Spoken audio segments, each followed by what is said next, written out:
ಲೋಕಸಭೆಯ ರಚನೆಯ ಕುರಿತು ಏನ್ ಮಾಡ್ತಾ ಇದ್ದೀನಿ, ಪಾಠ ಬೋಧನೆಯನ್ನ ಮಾಡ್ತಾ ಇದ್ದೀನಿ.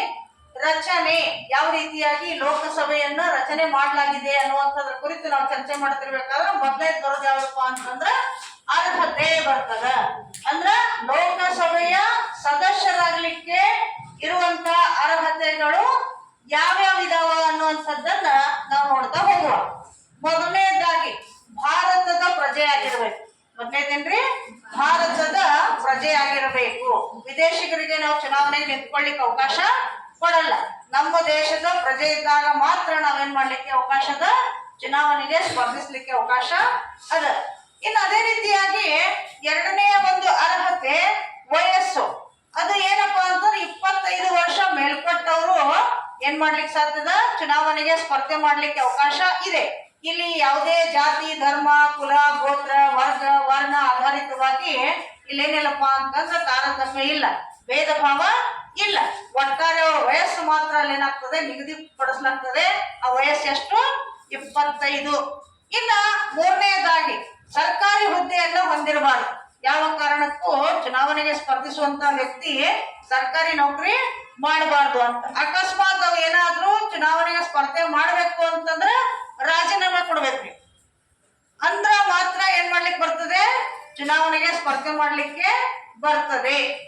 ಇನ್ನ ನಾಲ್ಕನೇದಾಗಿ ಲಾಭದಾಯಕ ಹುದ್ದೆಯಲ್ಲಿ ಇರಬಾರ್ದು.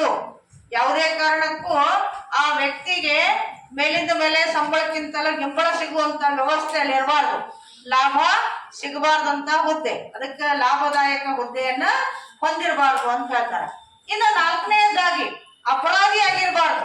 ಚುನಾವಣೆಗೆ ಸ್ಪರ್ಧಿಸುವಂತ ಸಂದರ್ಭದೊಳಗ ಅವ್ರೇನಾಗಿರ್ಬಾರ್ದು, ಅಪರಾಧಿ ಆಗಿರಬಾರ್ದು ಅನ್ನುವಂತ ವಿಚಾರವನ್ನ ಇಲ್ಲಿ ಹೇಳ್ತಾ ಇದ್ದಾರೆ. ಅಂದ್ರೆ ಯಾವುದೇ ಪೊಲೀಸ್ ಸ್ಟೇಷನ್ಯಾಗ, ಕೋರ್ಟ್ನ್ಯಾಗ ಇವ್ರ ಮೇಲೆ ಮೊಕದ್ದಮೆ ಹೊಂದಿರಬಾರ್ದು ಅಂತ ಹೇಳ್ತಾರೆ.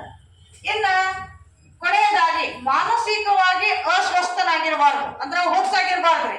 ಹುಚ್ಚಿದ್ರಪ್ಪ ಅಂತಂದ್ರೆ ಅವ್ರಿಗೆ ಸ್ಪರ್ಧೆ ಮಾಡಿ ಗೆದ್ದ ನಂತರ ಸರ್ಕಾರ ರಚನೆ ಮಾಡಿ ಆಡಳಿತ ಮಾಡ್ಲಿಕ್ಕೆ ಆಗಲ್ಲ. ತಮ್ಮ ಮೈ ಮೇಲೆ ತಲೆ ಕಾಲು ಸುರಿಸ್ಕೊಂಡು ಮನಸ್ಸು ಸುರಿಸ್ಕೊಂಡು ಆಟ ಆಡ್ತಾ ಇರುವಂತ ಮಂದಿ ಅದು. ಸೊ ಹಾಗಾಗಿರೋದ್ರಿಂದ ಅಂಥವ್ರ ಕೈಯಾಗ ಅಧಿಕಾರ ಕೊಡ್ಲಿಕ್ಕೆ ಬರಲ್ಲ ಅನ್ನೋ ಕಾರಣಕ್ಕೆ ಏನ್ ಮಾಡಿದ್ರಪ್ಪ ಅಂತಂದ್ರೆ ಹುಚ್ಚರಿಗೆ ಅವಕಾಶ ಇಲ್ಲ ಅನ್ನುವಂಥದ್ದು. ಅಂದ್ರ ಮಾನಸಿಕವಾಗಿ ಅಸ್ವಸ್ಥನಾದಂಥವ್ರಿಗೆ ಏನಿಲ್ಲ, ಈ ಚುನಾವಣೆಗೆ ಸ್ಪರ್ಧಿಸ್ಲಿಕ್ಕೆ ಅವಕಾಶ ಇಲ್ಲ ಅನ್ನುವಂಥದ್ದು ನಮಗ್ ಗೊತ್ತಾಗ್ತದೆ. ಸೊ ಇವು ಏನ್ರಿ ಅರ್ಹತೆ ಒಳಗ ಬಂತು.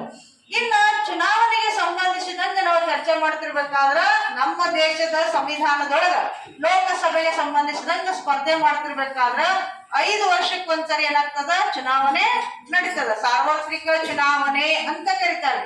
ಸೊ ಆ ಚುನಾವಣೆಯಲ್ಲಿ 5 ವರ್ಷಕ್ಕೊಂದ್ಸರಿ ಏನಾಗ್ತದಪ್ಪ ಅಂತಂದ್ರ ಚುನಾವಣೆಗಳು ನಡೀತಾ ಇದೆ.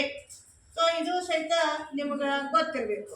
ಇನ್ನ ನೆಕ್ಸ್ಟ್ ಯಾವ್ದು ಬರ್ತದಪ್ಪ ಅಂತಂದ್ರ ಅವಧಿ. ಅಂದ್ರೆ ಲೋಕಸಭೆಯ ಚುನಾವಣೆಗೆ ಸಂಬಂಧಿಸಿದಂಗ ಆಯ್ಕೆ ಆದಂತಹ ಅಭ್ಯರ್ಥಿಗಳ ಅಧಿಕಾರಾವಧಿ ಎಷ್ಟು ಅಂತ ನಮಗ್ ಬರ್ತದ. ಅದ್ ಎಷ್ಟಪ್ಪ ಅಂತಂದ್ರ 5 ವರ್ಷ. ಒಂದ್ಸರಿ ಚುನಾವಣೆ ಗೆದ್ರಪ್ಪ ಅಂತಂದ್ರ ಅವ್ರಿಗೆ ಅಧಿಕಾರ ಇರೋದು ಎಷ್ಟು ವರ್ಷ, 5 ವರ್ಷ ಅನ್ನುವಂಥದ್ದು ನಮಗ ತಿಳಿತಾ ಇದೆ. ಇನ್ನ ಕೊನೆಯದಾಗಿ ಏನಪ್ಪಾ ಅಂತಂದ್ರೆ ಈ ಲೋಕಸಭೆಗೆ ಸಂಬಂಧಿಸಿದ ಹಾಗೆ ಅಧ್ಯಕ್ಷರ ಸ್ಥಾನವನ್ನ ಯಾರು ವಹಿಸುವವರು, ಅದನ್ನ ನಾವು ಇಂಗ್ಲಿಷ್ ನಲ್ಲಿ ಸ್ಪೀಕರ್ ಅಂತ ಕರಿತೀವಿ. ಆಮೇಲೆ ಕನ್ನಡದಲ್ಲಿ ಏನಂತ ಕರಿತಾ ಇದೀವಿ, ಸಭಾಧ್ಯಕ್ಷರು ಅಂತ ಕರಿತಾ ಇದೀವಿ. ಸೊ ಇದು ಯಾವ್ದಕ್ ಬರ್ತದೆ, ಲೋಕಸಭೆಯ ರಚನೆಗೆ ಸಂಬಂಧಿಸಿದ ಹಾಗೆ ಬರ್ತಾ ಇದೆ. ಇಷ್ಟ ಆದಲ್ಲಿ ಲೈಕ್ ಮಾಡ್ರಿ, ಶೇರ್ ಮಾಡ್ರಿ, ಮತ್ತ ಕಮೆಂಟ್ ಮಾಡ್ರಿ. ಧನ್ಯವಾದಗಳು.